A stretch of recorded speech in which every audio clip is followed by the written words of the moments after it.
Hello dear viewers, my name is Nino and you're watching Nino's product reviews, and today we're going to take a closer look at the Phicomm Energy 3 Plus smartphone.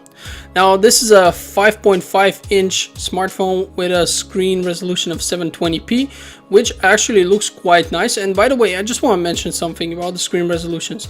Now I've had phones with up to 4K resolutions, and I have to say that the differences are mostly not that visible. Of course, when you have something like Samsung's extremely bright and interesting looking colored screen, it does appear to be more interesting, but all in all, I would say that the smaller screen, I'd really go to the maximum of 1080p. Everything else is really not possible to be seen with your eyes.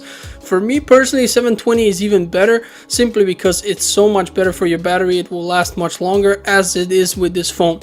But I will not ramble in this direction for too long. Let me give you the hardware specs of this puppy. We're talking Android 6.0 here, a very stock Android, something that I really love.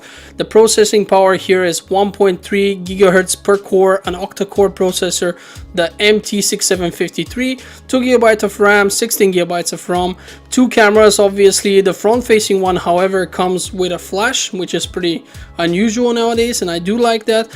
The one in the back is also with a flash, obviously, but we're talking 30 megapixels at the back and 5 megapixels in the front.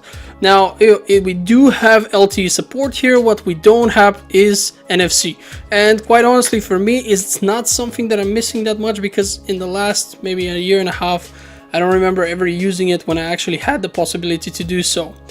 Now if we go on, the battery has a 3650 milliampere per hour capacity, which is really a lot, and it's going to easily get you through the day. At least that's how it was for me, unless I was playing on the phone, which was really on those days when I actually wanted to do that, and that's very rare. But in those cases, it didn't hold a whole day, obviously, but it held its own pretty well. We have 2 SIM cards and a micro SD card slot, which is not related to the 2 SIM cards, meaning that you don't have to decide between one or the other, and even a radio inside. So now as I open it, you're going to see this whole configuration I mentioned. As you can see in the back, we have the camera, which is barely protruding out of it, very nicely made. We have the fingerprint scanner, which is very nice, especially because it doesn't require any kind of swipe. Simple touch is more than enough, but we'll get to that. The 2 SIM cards, one left, one right, and the micro SD card below the right SIM card. We have a 3.5mm aux at the top and a charging port. At the bottom we have 2 openings, which somehow looks as if we would have 2 speakers. That is actually not the case, it's just 1 speaker, and honestly I would actually appreciate it if they wouldn't do that, because for me personally that just means more holes where dust can go in. But perhaps it somehow improves ventilation in the phone. I don't know why they do it. Maybe they just want you to feel like you have 2 speakers, but it's very easy to test it by just, you know, holding your finger over one and seeing that nothing changes while the other completely stops the sound. In any case, it's still built very well for a phone that is this cheap. I find the feel to be very nice. What I'm missing here is actually the possibility to have hardware button in the middle of the front screen, but you can get used to this pretty fast. Now as you can see, the phone handles applications like it's nothing. It really is great in that aspect. I've had absolutely no problems. Android 6.0 also offers a lot of improvements towards the previous versions. One of the great ones being the possibility to use your micro SD card as an actual converted internal storage. So if you just need a lot of space, you can just convert at the beginning. This will make your actual internal storage inaccessible, but you can have a 128 gigabyte micro SD card, which will be converted and used. Another great thing about this phone, you can update the actual firmware here. The system can be updated. Nothing's available right now because we're talking Android 6.0, but I hope they keep supporting this. This would mean that this phone actually comes with longevity, something that is not very usual when you see these cheaper versions, and something that I definitely like. Now the fingerprint scanner is the second thing, not the second, but the next thing I want to address.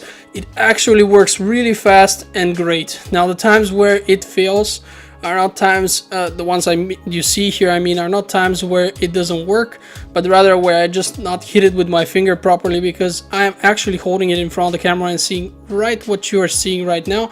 So that's the reason. It's me, it's not the phone. But when it works, and it works almost every time, even if you don't look, it's wide enough and big enough, It works really fast and very reliable, so that is something I definitely did enjoy about this phone.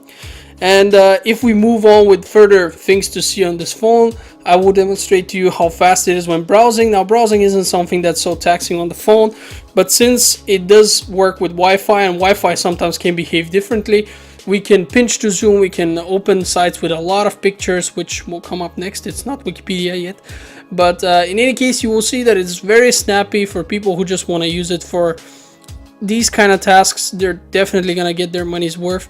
I personally found absolutely no problems with it, and even when I open a site like the Daily Mail, which is very picture intensive, we have literally probably like 40 pictures in the front page, if not more.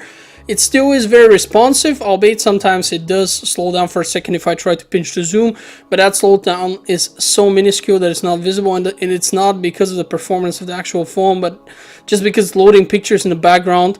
And well, that would actually be some kind of performance, but still, as you can see in the video, it is really very minuscule, so that is not something that's going to affect you. Even if you open these extreme pages, you will notice that it's still very snappy. It's something that is definitely on par with the 600 to 700 euro phones, where I have seen the same lags sometimes when using them. Now, the next thing I'm going to address is the camera, and this is where usually these cheaper phones are saving money, and this is where I was actually positively surprised. Now, we don't have too many features, but one of the more interesting ones, as I've mentioned, is the front-facing camera having a flash.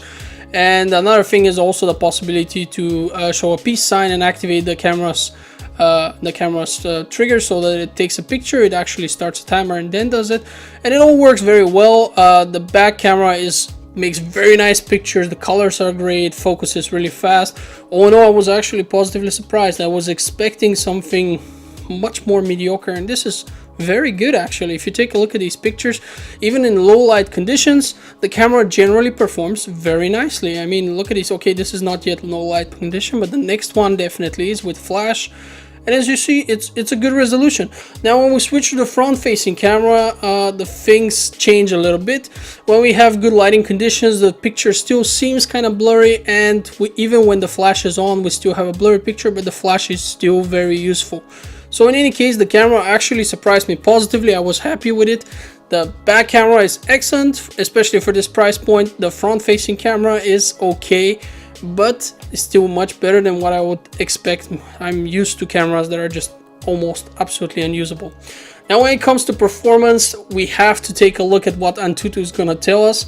And I'll tell you, my system, as always, 24,000 points in Antutu is usually enough for you to be able to do all kinds of daily tasks and play those games that are not too extremely taxing on the phone. Now, here we have over 36,000 points, which is a lot more, and this pretty much means that this phone can handle everything you throw at it, as I'm going to demonstrate with some games. Games are my favorite kind of benchmarking when it comes to a phone, because they're kind of fun, although I suck at them, but they also really show you what a device is capable of. And they are something that people like to do on phones. This industry is growing more and more with each day. I personally very rarely find myself playing on a mobile phone, but when I do like for it to perform nicely, and this is definitely the case here. You can see crisp graphics, pretty much no slowdown during games. I haven't had a moment where I would say, wow, you know, there's serious frame rate here, or anything that really disturbs me. I'm very happy with this. And as we move on from game to game, you're going to see that the performance remains very consistent and very good. All in all, this is pretty much how this review is going to end. There isn't that much more to say about the phone. I found it very good. At this low price that it's being sold, it's definitely an excellent device to buy. And it's the kind of device that you could let fall on the floor, break, and, you know, cry only a little about it before you decide to buy another one. Now, we don't have Gorilla Glass here either, so you gotta be careful, although they offer us a screen protector. I'm not really a fan of those to begin with. I don't think they do that much for phones in terms of scratch protection or even breaking protection. They're pretty useless in my eyes.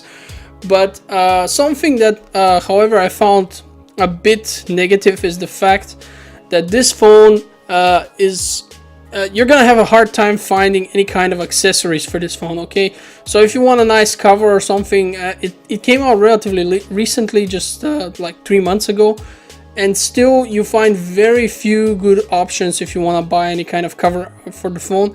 So that's something to consider if you like to personalize the appearance of your phone a lot.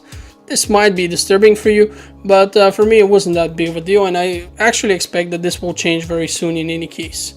Other than that, something else, the sound that I did not address so far is pretty good. I don't know what to say. It's loud, it's pretty clear, although it's just one speaker and another, one that, which is not a speaker but just looks like one, is just a few holes. I actually found the sound to be very decent, very nice, and was very happy. Reception is also excellent, no problems there. I have also tested the radio function, for which you need headphones to be plugged in because the headphones are actually being used as an antenna, and that worked great as well. So call quality, of course, also very good, but it will rarely be that you will have a phone in which you would say, wow, the call quality is really horrible. At least I don't remember the last time. Actually, now that I think about it, I do, and that was my Samsung Galaxy Note 3. On just to mention, the Note 3, which was back then a flagship device, is significantly slower than this device in terms of Antutu results. So obviously it's a lot older, but it was still a killer device for its time. Well, that's pretty much it. There isn't much else to say. I will have a link to the homepage of Phicomm here, or at least I'll try to provide one. I'm not quite certain if Amazon sells these yet. I'll check if they have it available, and if I will provide links when they're available. In any case, thanks a lot for watching my video, and I'll see you on the next one.